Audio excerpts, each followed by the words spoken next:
Dropbox Inc., the cloud storage and productivity platform, 18 million paying users, 2.5 billion in FY 2025 revenue at 82% non-GAAP gross margins. DBX generates over 900 million in annual free cash flow. The pivot to Dropbox Dash, AI-powered universal search across all cloud ecosystems, is the platform's growth bet. Drew Houston co-founded Dropbox in 2007 after forgetting his USB drive as an MIT student. He built the sync solution himself. Arash Ferdowsi joined as co-founder.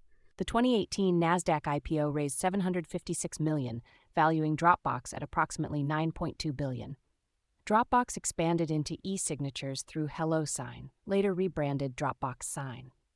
In 2024, Dropbox wound down FormSwift, reduced its workforce by 20%, and released Dropbox Dash, AI universal search connecting Dropbox with Google, Microsoft, Slack, and more. Dropbox earns subscription revenue from 18 million paying users. Business and team plans generate approximately 60% of revenue. Individual plans like Plus and Professional generate the remaining 40%. Average revenue per user of 141 drives all growth. Paying users are flat at 18 million. Dropbox Sign, Replay, and Dash extend the platform beyond core storage. FY 2025 revenue of $2.5 billion declined 1% due to the FormSwift wind down. Non-GAAP gross margin held at 82%. Free cash flow reached $930 million, up 22%. Q1 2026, non-GAAP EPS of 76 cents beat the 70-cent estimate. Revenue of $629 million grew less than 1% year over year. Free cash flow hit $203 million. Google Drive is embedded in Workspace. Microsoft OneDrive is embedded in Microsoft 365. Both bundle storage cheaply with productivity suites. Dropbox's core challenge is breaking that ecosystem lock-in. Dropbox Dash is the counterplay, a universal AI search layer that works across Google, Microsoft, Slack, Notion, and GitHub simultaneously. Platform neutrality is the differentiator against ecosystem-locked competitors. Box targets enterprise document management with compliance controls.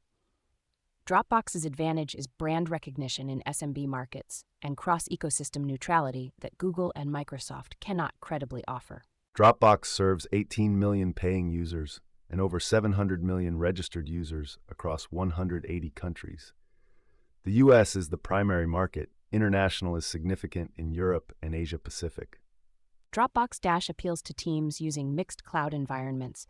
Over 50% of monthly users return to its AI features in 2026, validating the cross-ecosystem search strategy. Drew Houston is co-founder and CEO. He built the first sync software himself as an MIT computer science student, graduating in 2006 at age 22 before founding Dropbox. Houston holds a BS in computer science from MIT. He has led Dropbox as CEO and co-founder since 2007 and has served on Meta's board of directors since 2020.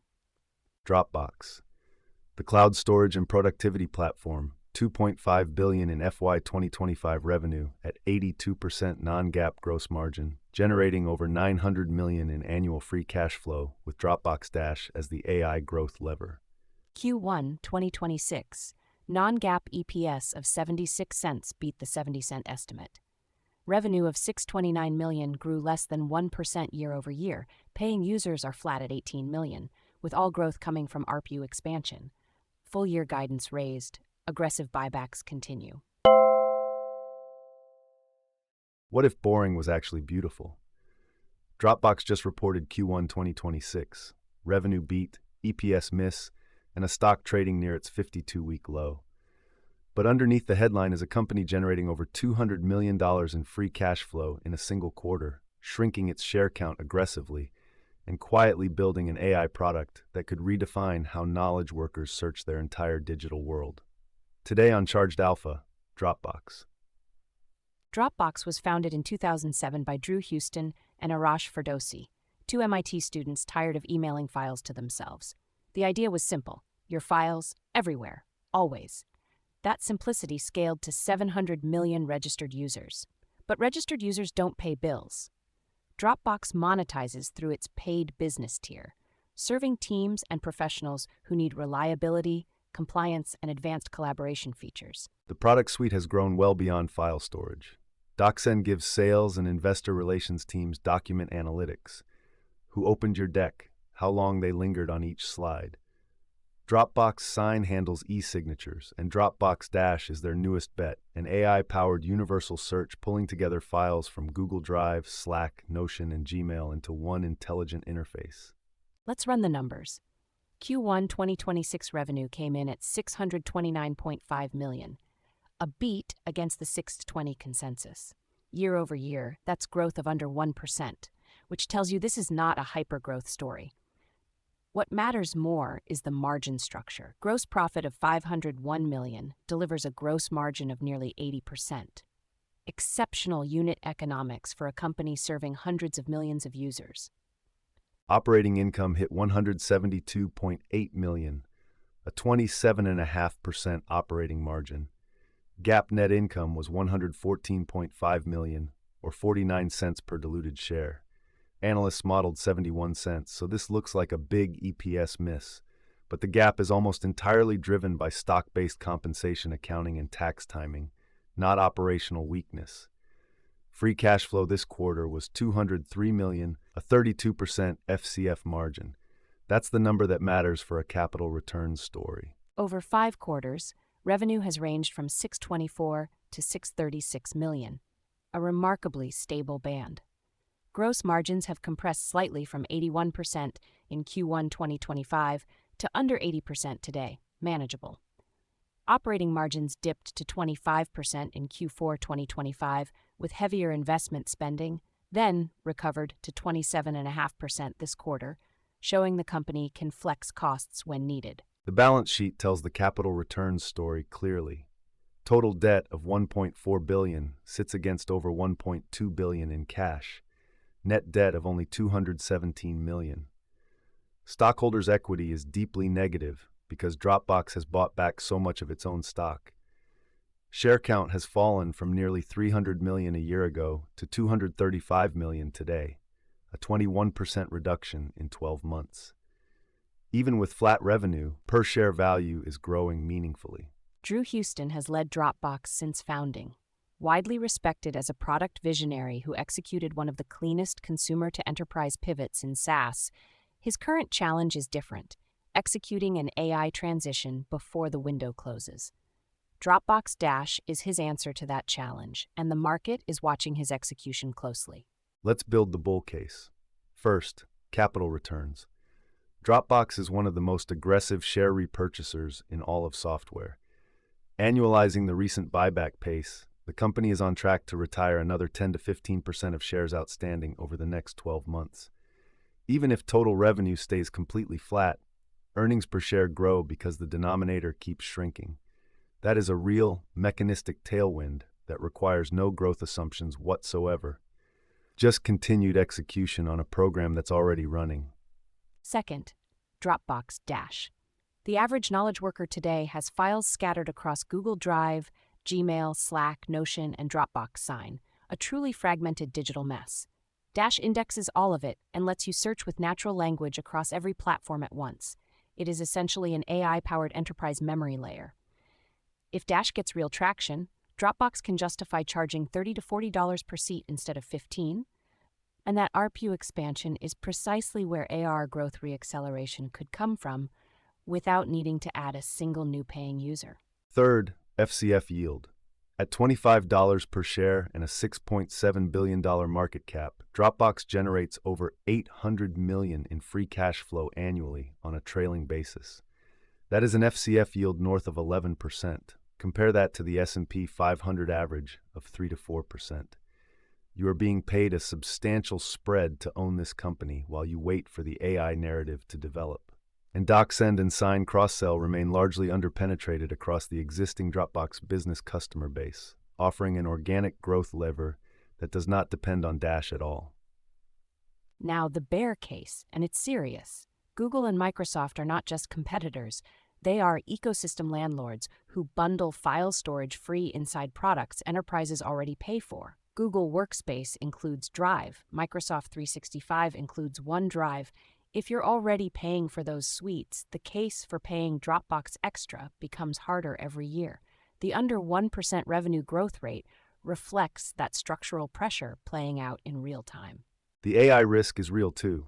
Microsoft Copilot and Google Gemini already offer intelligent search across their own ecosystems, bundled into existing subscriptions at no incremental cost. If those tools get good enough, Dash loses its value proposition before reaching scale. AI-generated workflows may also reduce how much people rely on traditional file management entirely. These are active threats, not hypotheticals. Valuation. At $25, Dropbox trades at roughly 14 times trailing GAAP earnings, a steep discount to the software sector's 20 to 40 times range. That discount reflects slow growth, but it also means expectations are already very low, which can be a contrarian setup.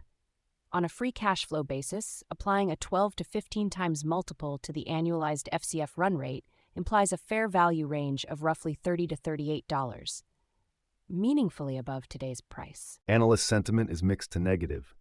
William Blair downgraded to underperform in March. UBS maintains sell. JP Morgan holds neutral. RBC Capital is the lone outperform. The street's pessimism is well documented, and price targets are clustered in the high 20s. When consensus is this bearish and fundamentals are stable, you sometimes find compelling entry points, but you need a catalyst. Dash monetization data over the next 2 to 3 quarters is likely the trigger or the final verdict on whether a re-rating happens. Competitive landscape. Box is the closest pure-play peer, similar size, similar enterprise focus, similar slow growth profile. Box has invested heavily in Box AI and made credible progress, but Dropbox has a much larger consumer-to-prosumer base that gives Dash a natural initial distribution advantage. In e-signatures, Dropbox Sign competes against DocuSign, which has struggled to grow beyond its core product. DocSend operates in document analytics with limited direct competition, a relatively open field for cross-sell. Dropbox's underappreciated moat is cross-platform neutrality. Google and Microsoft's tools work best when everyone's in the same ecosystem. Dropbox works equally well whether your team uses Mac or PC, Gmail or Outlook, Slack or Teams. Dash doubles down on this. It connects everything precisely because it owns none of those platforms. Whether that Switzerland positioning is a durable differentiator or just a gap that big platforms eventually close is the central strategic question for the next 2 years. Forward outlook. For Q2 2026, analyst consensus is around $621 million in revenue, slightly below Q1, implying continued ARR headwinds and seasonal softness. Full-year consensus sits in the $2.5 to $2.6 billion range, implying roughly flat to low single-digit growth. The critical data points come in Q3 and Q4, when management has signaled a more formal commercial rollout of Dash as a paid feature. Those quarters will tell us whether the AI bet is real or aspirational. Free cash flow guidance has been Dropbox's most reliable metric. The company targets FCF margins in the high 20s to low 30s. For full year 2026, that implies $700 to $850 million in free cash flow. A meaningful portion flows directly into buybacks, compounding the per-share value creation even without revenue growth. If you believe the FCF profile is durable, and the track record says it is, the intrinsic value story holds even without revenue reacceleration. One wildcard. Could Dropbox become an acquisition target? At $6.7 billion in market cap, it's within reach for a large enterprise software buyer. Salesforce, Adobe, or a private equity roll-up could see real value in the cash flow profile and SMB customer base. Management has not signaled any interest in selling, and Drew Houston controls significant voting power. But the math is not absurd, and it puts a floor on the downside. Bottom line, Dropbox is a disciplined FCF machine with aggressive buybacks, a credible AI bet in Dash, and a stock priced for minimal expectations. The bear case, big tech subsidizing competition, is real. But at 14 times earnings and an 11% FCF yield, pessimism is already baked in. This is a show-me story, not a leap of faith story. Watch Dash metrics. That wraps our Charged Alpha deep dive on Dropbox Q1 2026. Subscribe and leave a review if this was useful. It helps independent investing content reach more listeners. I'm Hudson. She's Lana. Keep doing the research. Keep asking the hard questions.